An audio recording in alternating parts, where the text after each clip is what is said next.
What's going on, Read My Lips people? We are back. Back like we ain't never left, baby.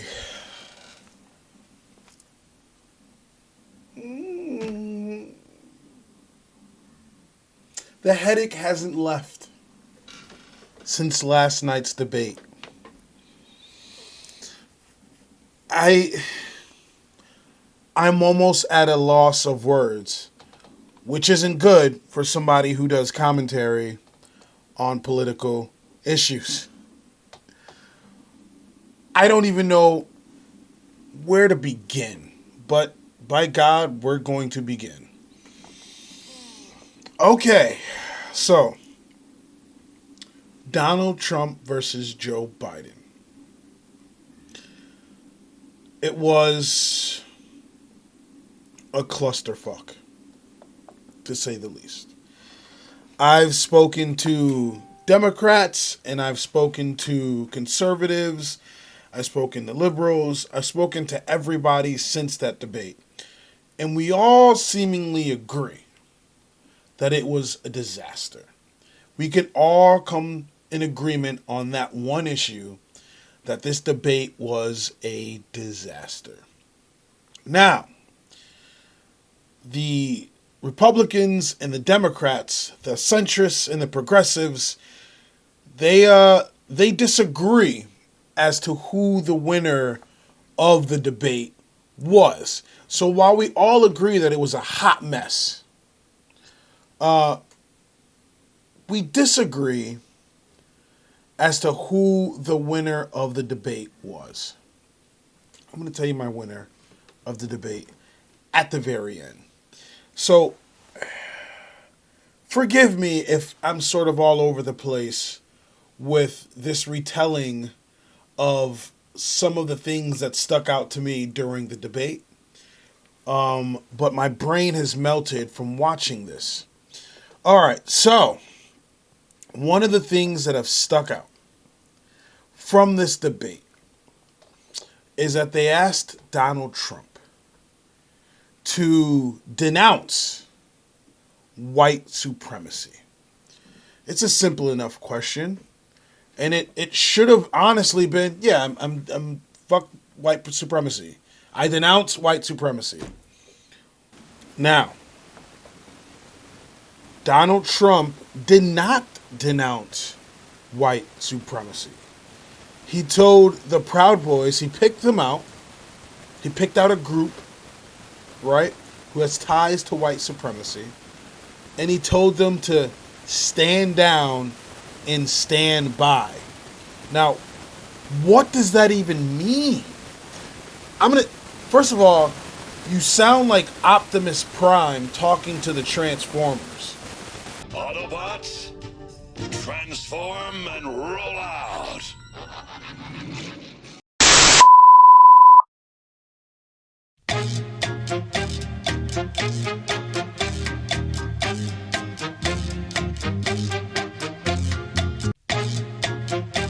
Joe Biden. And let me tell you why, as far as race issues go. Now, Joe Biden was friends with James O. Eastland and Herman E. Talmadge. Now, what's so interesting about James and Herman, you might be wondering, is that these two people, and there's others that Joe Biden has ties to, these two people were greatly opposed to civil rights and racial integration. And these were his buddies. He was chummy with them. Joe Biden is friends with people who were separationists, with people who were opposed to the civil rights movement and did not want racial integration. Okay? These were his buddies. These were his chums. That should have been easy pickings for Donald Trump. But it wasn't. It wasn't. They're too busy yelling at each other and talking over each other. Mostly done by the Donald. But let's be clear. Joe Biden was horrible during this debate too. He was trash during this debate too. But Trump could have easily picked that out, right? Sprinkled some of that on there.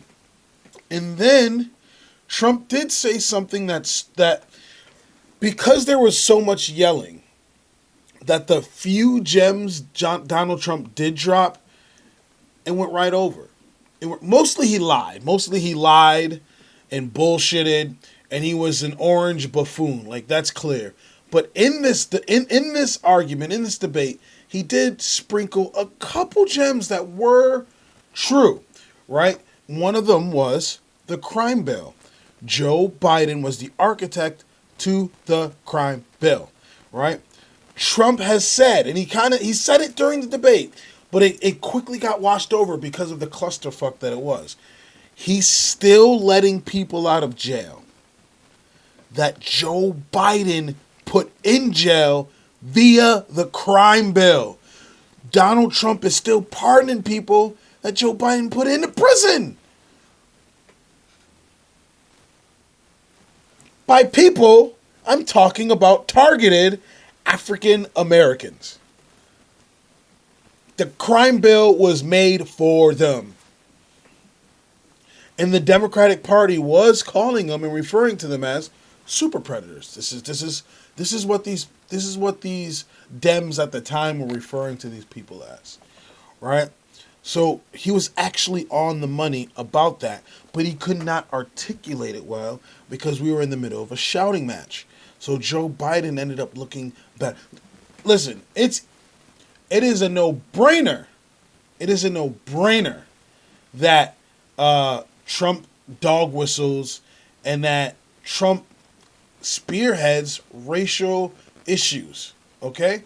Again, white supremacists love Donald Trump. There's got to be a reason for that. That's just not randomized. Okay?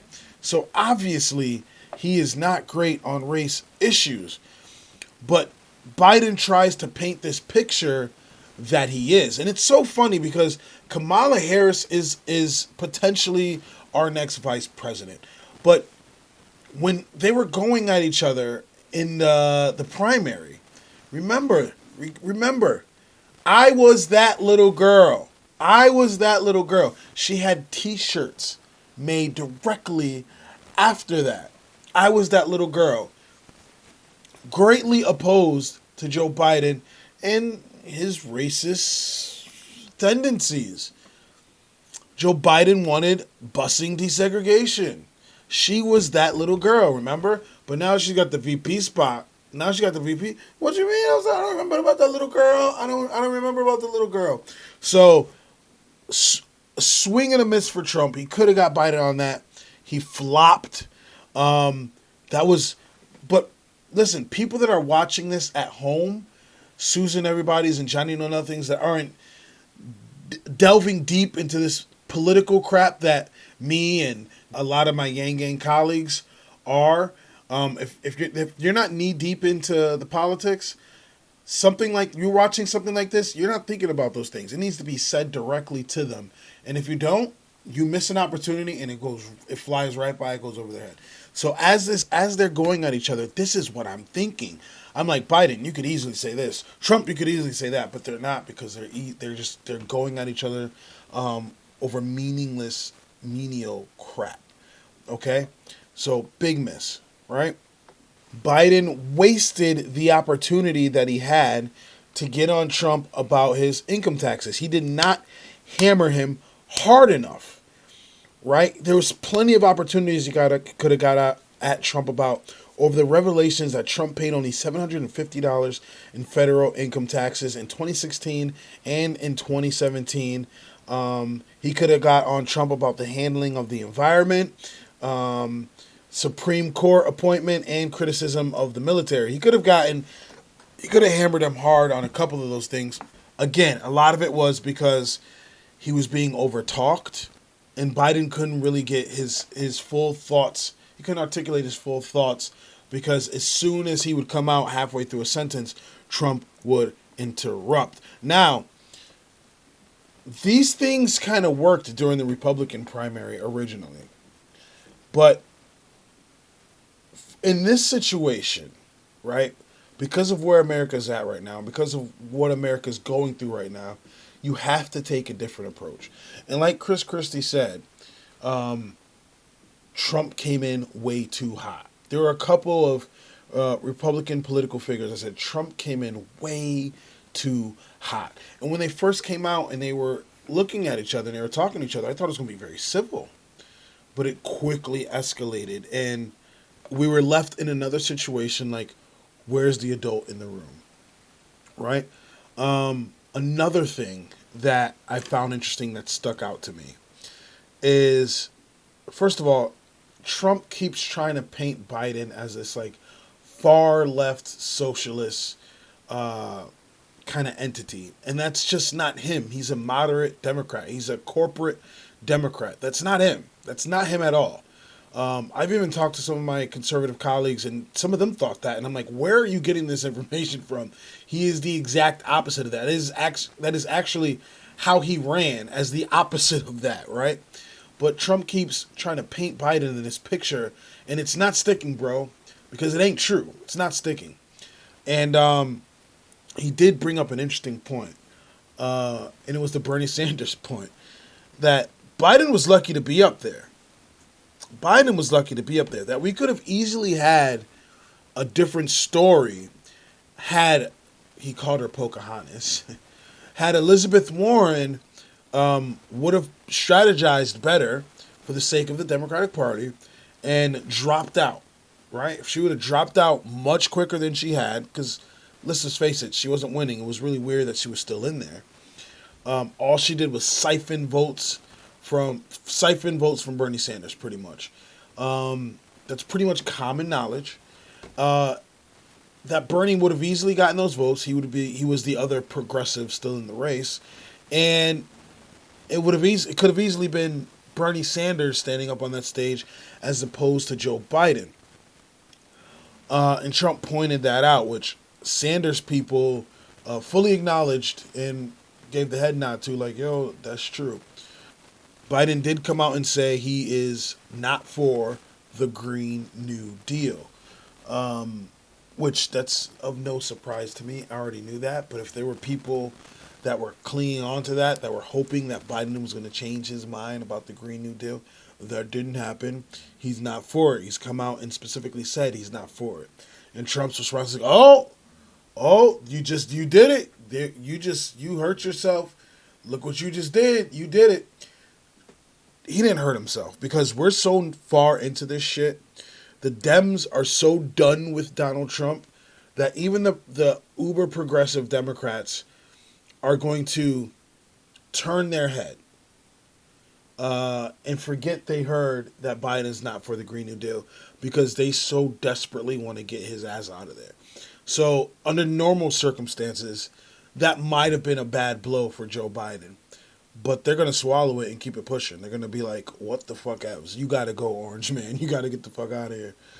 One thing that Donald Trump kept pressing on Joe Biden was about, like, you've had all this time, you've had all these years to fix the things that you said that you want to fix, to do the things that you said you want to do, right? To do the things that you're promising. And you haven't done it. But now, suddenly that I'm here, and now you want to become president, now you're going to suddenly fix those things, which is an interesting point.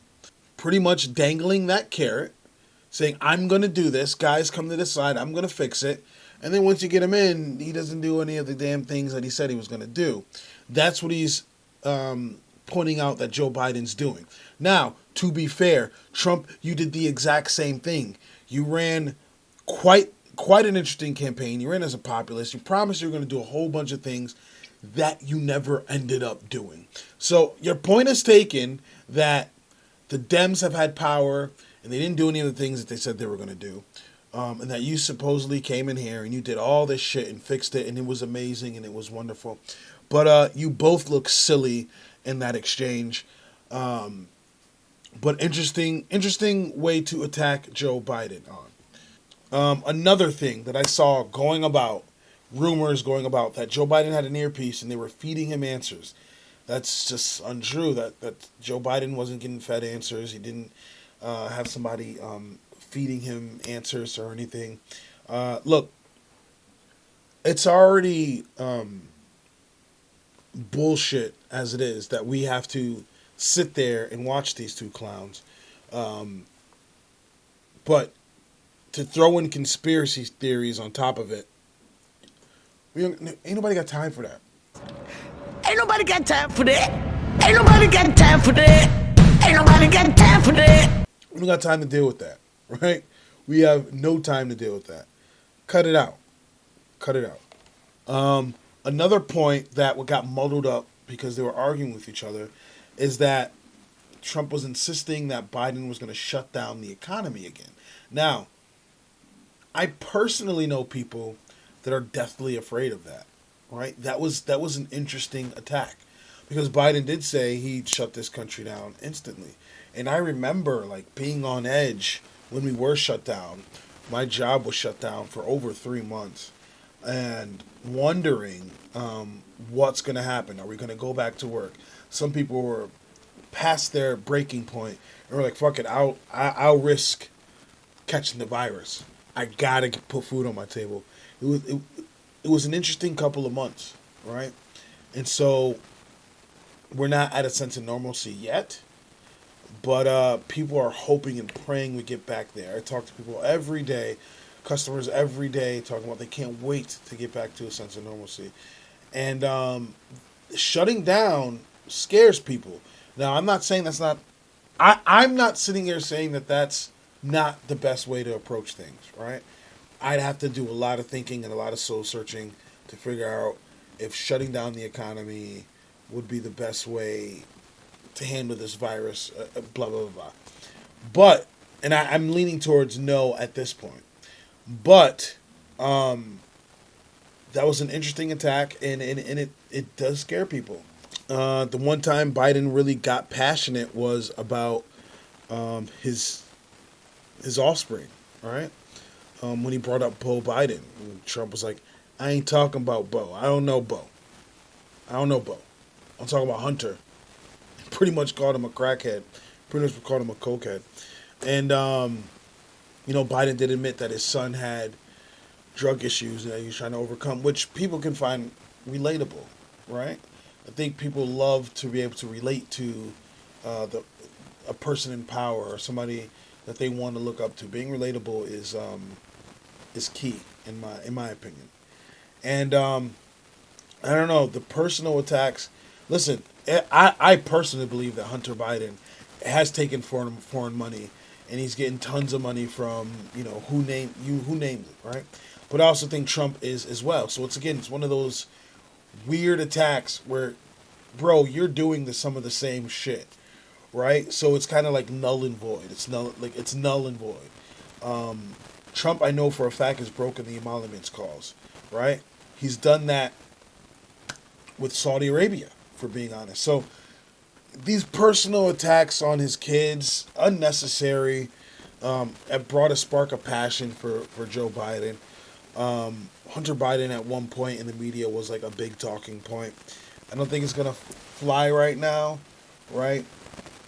Okay, he's addicted to drugs. He's getting fed a lot of money from foreign governments. But look, bro, you just paid $750 worth of taxes in 2 years. So, like, what are you trying to say? You're just as shitty. So, look, I'm going to wrap this up. It's going long. Neither of those two won, right? I think if you look at the polls, more people are leaning towards Joe Biden. Neither of them won, in my opinion. Chris Wallace, I think that's his name, Chris Wallace, he won. Chris Wallace won. It was literally like he was babysitting. Chris Wallace was babysitting Joe Biden and Donald Trump. And pretty much what this has done, and if you guys do want to break down, if you want a breakdown of each moment, I'll do that for you guys. This was just a quick reaction from me, and I can go on forever about some of the things they were talking about in there, but I'd be sitting here for an hour and a half. Do you guys really want to hear me for an hour and a half? But Chris Wallace was pretty much babysitting them, and all it did was make me want Andrew Yang more. That's all this did. All this did was make me want Andrew Yang more. Hell, Bernie Sanders, I think, would have held better up there than Joe Biden did. And Joe Biden performed adequately compared to how he usually is. Like, he did fumble. He did fumble on his words. He was having, small gaffes, but nowhere near as much as I thought he would. Right? But all this did was make me want Andrew Yang on stage. He would have handled Trump much better. As a matter of fact, though, there was somebody on Twitter. I'm putting you on blast, bro. I'm putting this dude on blast. So Tuan, who I have no personal issues with, guys. I don't have any issue with him. I just thought it was interesting. Tuan said, "I'm Yang Gang all day, but Andrew Yang has no shot versus Trump in a debate. Sorry, but based on what I've seen, it's not even close." Bro. Based on what I've seen, it's not even close. So I told Tuan, that means you haven't seen anything.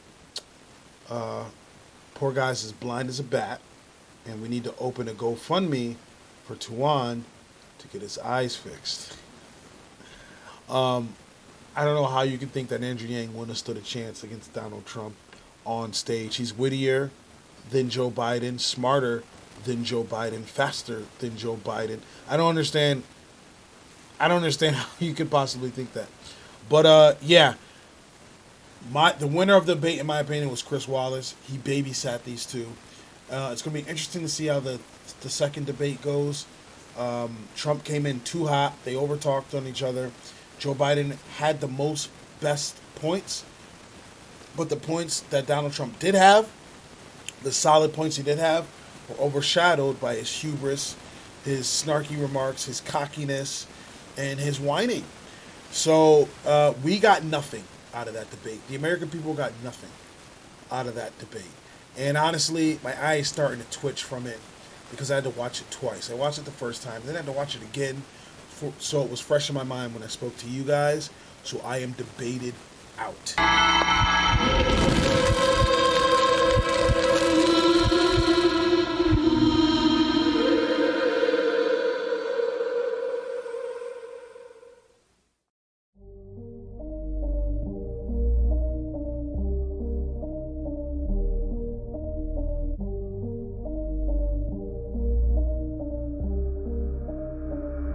Sometimes I'm feeling high, but sometimes I'm feeling low. I wanna stay inside, I could call my bed my home. I've been trapped inside my mind, that's what keeps me in the zone. I think that I'll be fine, but I do not really know, yeah. It's too late for me, not too late for you. To be great, you see, the pain's worth the truth. I don't wanna be just someone that's new. I speak my mind so free, so you could hear the truth. Yeah, I know that we all have fear. In the back of our minds we hear the devil that's in our ear. Let it push you to see more clear. I don't wanna think about the pain no more. Everybody's not the same. We all open different doors. Yeah, we've all got different brains. That's what keeps starting these wars. I just stay within my lane, hope my words even score. I just try to